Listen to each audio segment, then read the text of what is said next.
Welcome back to The Simple English Show, where we make learning English easy. Welcome to the Simple English Show. Hello, everyone. Yeah. It is really great to be here with you today. Today is going to be a little bit special. We're going to slow things down. We're going to have a calm, friendly conversation. That's right. We know that a lot of you listening right now, you understand English very well. Oh, absolutely. You can listen to this show, you can watch movies in English, and you get almost everything. But, and this is a big but, we also know that speaking is different. It's so different. Understanding is one skill, but when you have to actually open your mouth and speak, you might feel, a bit nervous. You might feel shy. Or, I think this is a big one, you might be afraid of making a mistake. That's a huge one, and it's Yeah. very, very normal. It is. So our goal today, our mission, is to help you feel calm. We want to help you speak more naturally. We are not going to talk about difficult grammar rules. Nope. No textbooks today. And we're not going to use big, complicated words. We're going to keep it simple. Because simple is good. Simple is good. Simple is clear. And simple is friendly. Today, our topic is really practical. We are going to talk about English speaking practice, specifically with answers. Answering questions.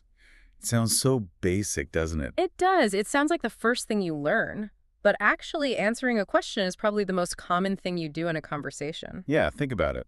Someone asks you something, and you have to reply. And for so many people, this is where the trouble starts. A lot of learners practice asking questions. Right. They learn all the phrases like, where is the bathroom? Or what time is it? Or how much does this cost? Exactly. And asking is, I think, a bit easier because you can plan it. You can practice the sentence in your head before you say it. But answering is harder. Answering is a surprise. It is. You don't know what the other person is going to ask. You have to think fast. Right. You're on the spot. So our job today is to learn how to give good, simple answers. We want to help you sound friendly and confident. And we have to remember speaking is just so different from writing. Oh, yeah. Day and night. When you write, you have all the time in the world.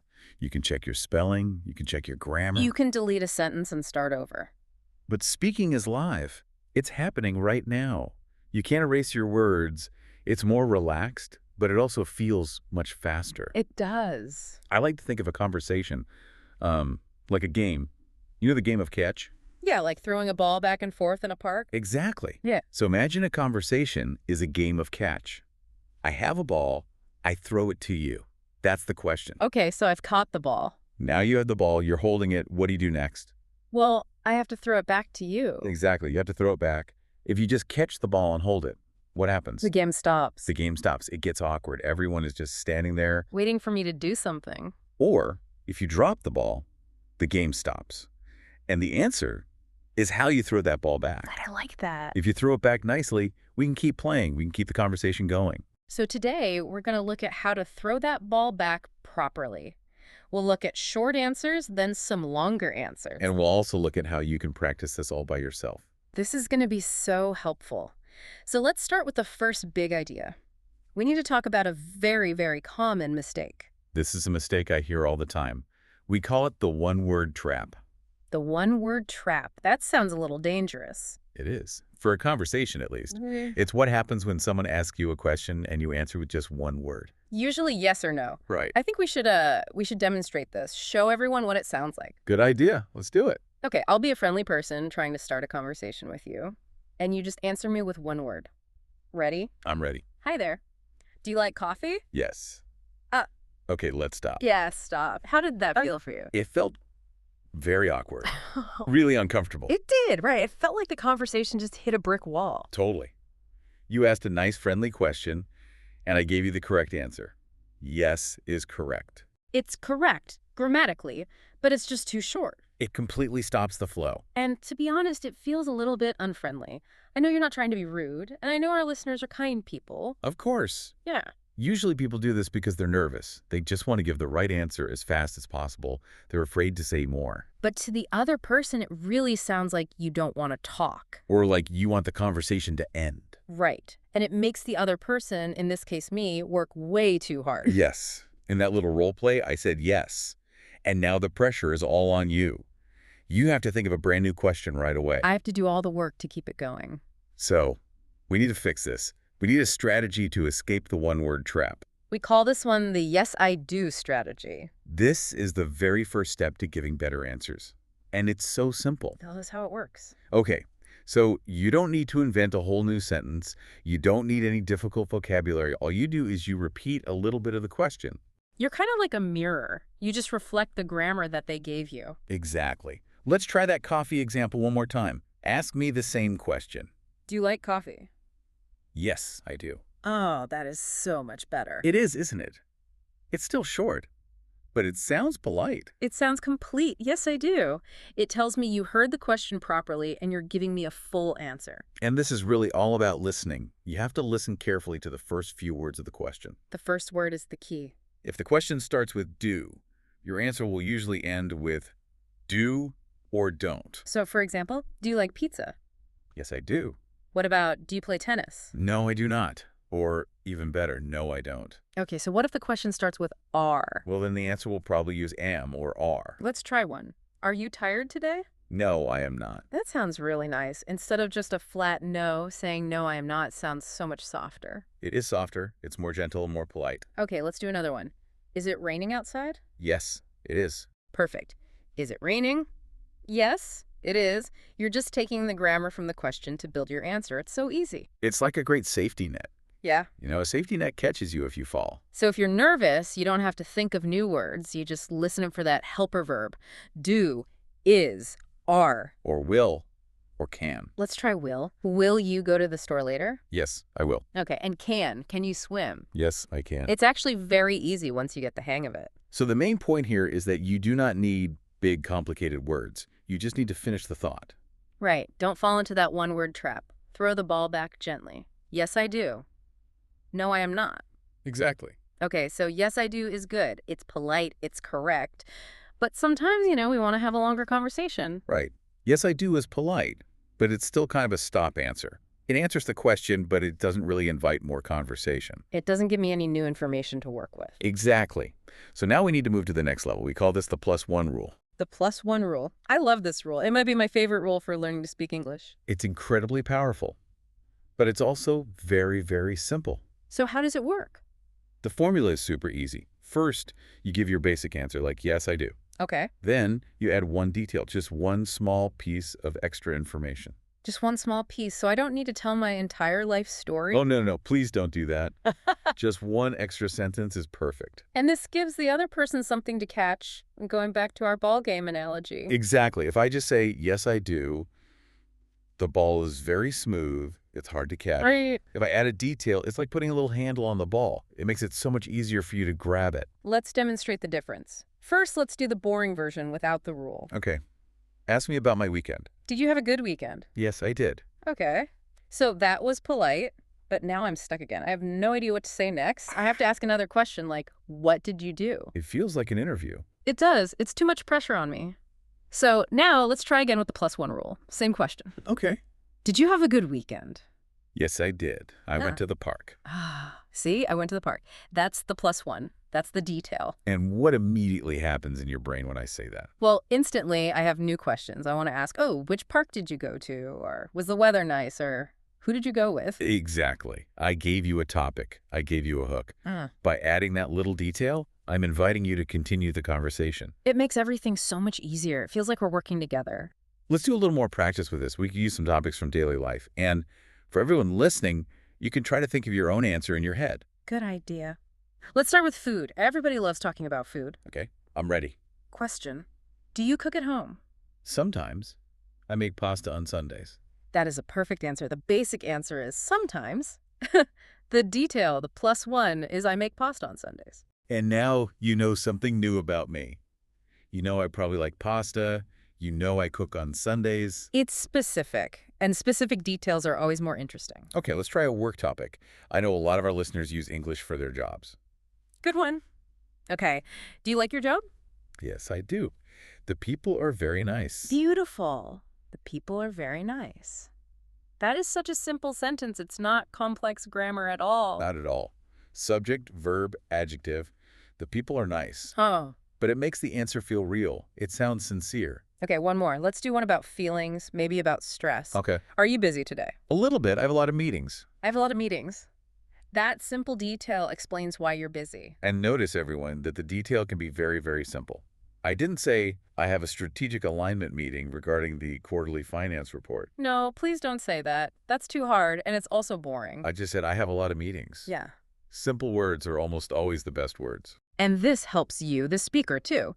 If you keep your answers simple, you're going to make fewer mistakes. And you'll feel more confident. Absolutely. The goal is communication, not showing off how many big words you know. So just to review, rule number 1, don't just say yes. Finish the thought. And rule number 2, add one little detail, the +1 rule. Yes, I did. It was really fun. No, I didn't. I was too tired. Yes, I do. It's delicious. Simple is beautiful. Right. Now, we should talk about a different type of question. The why questions. Who, what, where, when, and why. These questions are different because you can't answer with yes or no. If someone asks, where do you live? And you answer yes, Yeah. they're going to look at you very strangely. Where do you live? Yes. No, that does not work. That's just confusing. So step 1 here is all about listening. You have to hear that first word very clearly. You need to identify what kind of information the person wants. Let's just quickly review what they mean. Okay, where is always about a place, a location. When is about a time. Who is about a person. What is for a thing or an action. And why is asking for a reason. So when you hear where, your brain should immediately think. Map, place, location. And when you hear when, your brain should think. Clock, calendar, time. For these answers, we also have a simple formula. You don't always need a long, full sentence, but you do need to give clear information. And again, if you can, use the +1 rule here too. So let's try an example with where. Where do you live?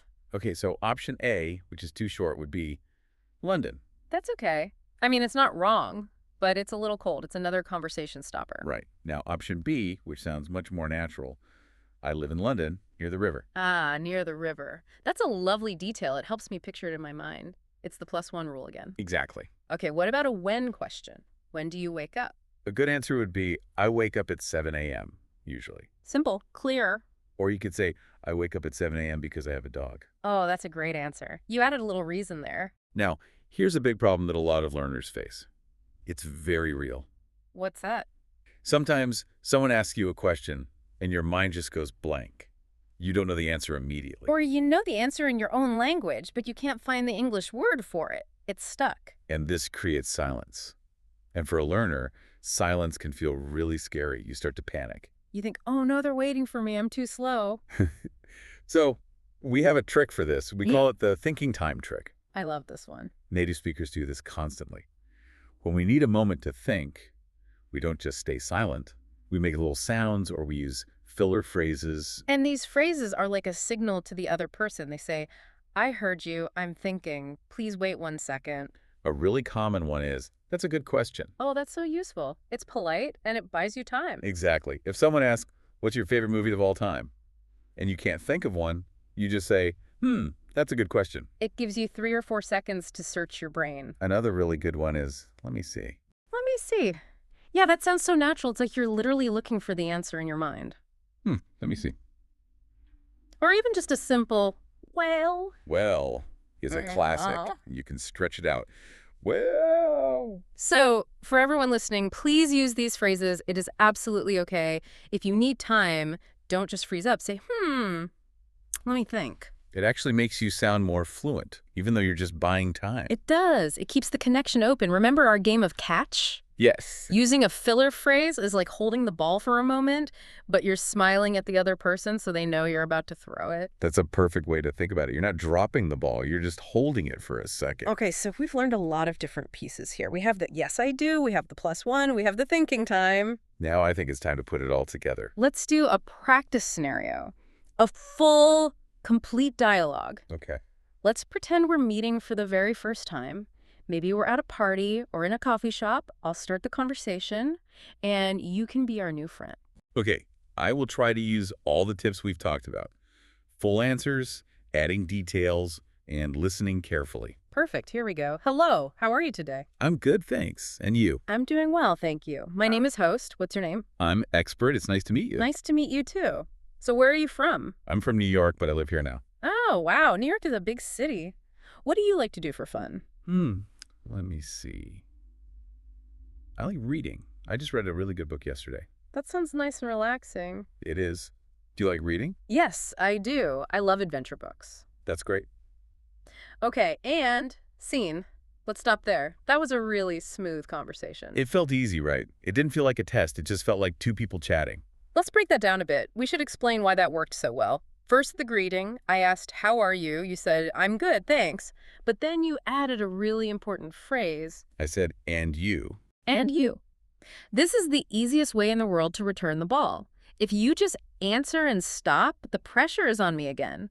But by saying, and you give the turn right back to me. It shows you're interested. It shows you want to know about the other person, too. It's very polite. Then I asked, where are you from? And you used the +1 rule perfectly. Right. Instead of just saying New York, I said, I'm from New York, but I live here now. That one sentence answers two questions. It tells me your history and your present situation. It's very efficient. And then you asked about hobbies. What do you do for fun? And you used the thinking time trick there. I did, yes. I said, let me see. It sounded so natural. And then you gave your answer, I like reading. And your +1 detail was, I just read a good book yesterday. And this makes the conversation real. It's not just a general fact, I like reading. It's a specific recent action, I read a book yesterday. And finally, the most important part, you asked me a question back. Do you like reading? Asking questions back is the real secret to being a good conversationalist. Yeah. If you only answer, you're being interviewed. If you ask back, you're making a friend. It balances the whole conversation. Let's move to one more scenario. This one is about hobbies and likes. Okay. This is where we get to talk about emotion a little bit. We can talk about things we enjoy or don't enjoy. We can use words like love, like don't mind, and hate. We should probably explain don't mind. Good idea. Don't mind means something is okay. It's not great, but it's not bad either. It's neutral. Right. Like, I don't mind the rain. It means the rain is fine. I can accept it. And hate is a very strong word. Yes. You should be a little careful with hate. Maybe don't say, I hate your new haircut. That would be rude. Very rude. Okay, let's try a dialogue about sports. I'll ask the questions. Go for it. Do you like sports? I don't really play sports, but I like watching soccer. Why do you like it? Because it's exciting. Okay, let's stop. Two really important things happened there. First, your answer to do you like sports was so interesting. You didn't just say no. Right. If I just say no, the conversation is over. Instead, I said, I don't play sports, but I like watching soccer. This shows a contrast. I'm not good at this, but I am interested in that. It's a more complex idea, but it's expressed with very simple words. I don't X, but I like Y. And then I asked you why. And my answer started with, because. This is a golden rule. A perfect connection. If you hear the question why, the easiest way to answer is to start with because. Why are you tired?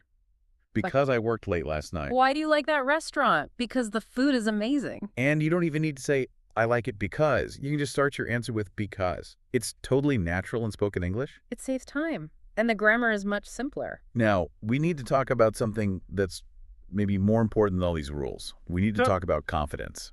Yes. Because many of our listeners, they know these words. They know because, they know yes, I do, but they're still afraid to speak. And a huge reason for that is the fear of making mistakes. We call this trying to be perfect. So many learners stay quiet because they don't want to make a grammar mistake. They think, if I say it wrong, people will laugh at me. But here is the absolute truth. People care about your message, not your grammar. They just want to connect with you. They want to understand your idea. Think about it this way. If you say to me, yesterday I go to the store, do I understand what you mean? Of course. I know you mean went, but I understand go. The message is 100% clear. Exactly. And that is what matters. Communication. It is so much better to speak with a small mistake than to say nothing at all. If you say nothing, I might think you don't like me or you're not interested. If you speak with a little mistake, I think, oh, this person is so friendly and they're practicing their English. People are usually very kind and patient. They want to help you. They want to understand. Another common mistake is speaking too fast. Oh, this is such a big one. Many learners think that speaking fast English means you're fluent. Because they hear native speakers talking fast, so they think they should too. But in reality, speaking fast just makes you more nervous. And when you speak fast, you make more mistakes. Your tongue gets all tied up. So our advice is very simple. Slow down. Take a breath. Speak clearly. When you speak slowly, it gives your brain more time to find the right word. And actually, speaking slowly can make you sound more confident. It sounds like you are calm and in control. Think about powerful characters in movies, the boss or the hero. They usually speak slowly and clearly. They don't rush their words. Okay, but what if you do say the wrong word? It happens to all of us. It does do it all the time. Even native speakers mix up their words. What if you say he when you mean she, or you say kitchen instead of chicken? There's a really easy technique for this. It's called self-correction.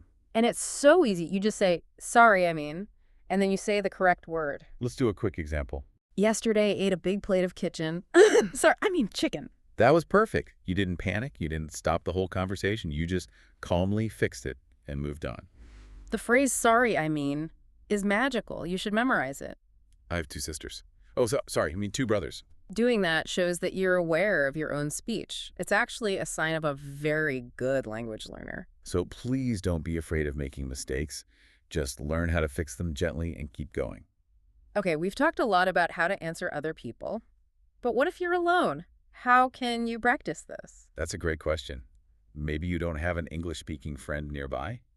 Maybe you spend a lot of time at home by yourself. You can still practice answering questions. We call this technique self-talk. It might feel a little bit strange at first, but it really works. You can actually look at yourself in the mirror. Look in the mirror and ask yourself a simple question, like, what am I doing right now? And then answer the question out loud. I am brushing my teeth. Or, what will I eat for lunch today? I will eat a sandwich. By speaking out loud, you're training the muscles in your mouth. Speaking is a physical activity. It is. Your tongue needs to learn how to make English sounds. If you only think the answer's in your head, your mouth doesn't get any exercise. I also really like the day recap exercise. Oh, this is a great habit to build. Yeah. At the end of the day, maybe when you're in bed or driving home from work, just ask yourself, what did I do today? And then try to list 3 simple things you did. For example, I worked. I walked the dog.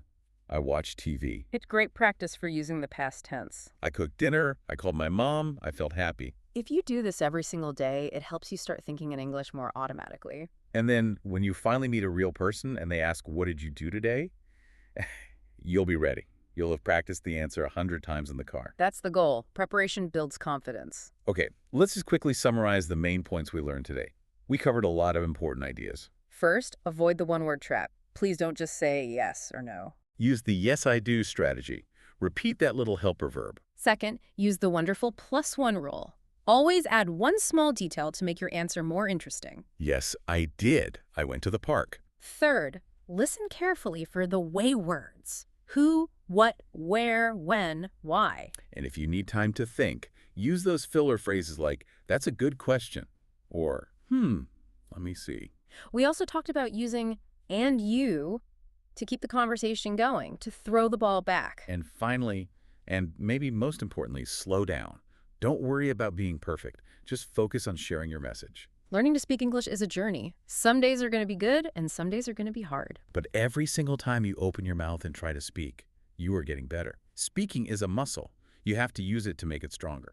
Start with short, simple answers. Then when you start to feel more confident, you can make them longer. Add 2 details. Add 3. But for now, just start simple. Simple is beautiful. You can absolutely do this. Just take it one step at a time. Maybe try that mirror exercise tonight. And the next time someone asks you, how are you? Don't just say good. Say, I'm good, thanks. I'm listening to a show right now. That is a perfect +1 answer. It is. Thank you so much for joining us today. We really hope this helps you feel a little more ready to go out there and speak. Good luck with all your practice. Thanks for listening.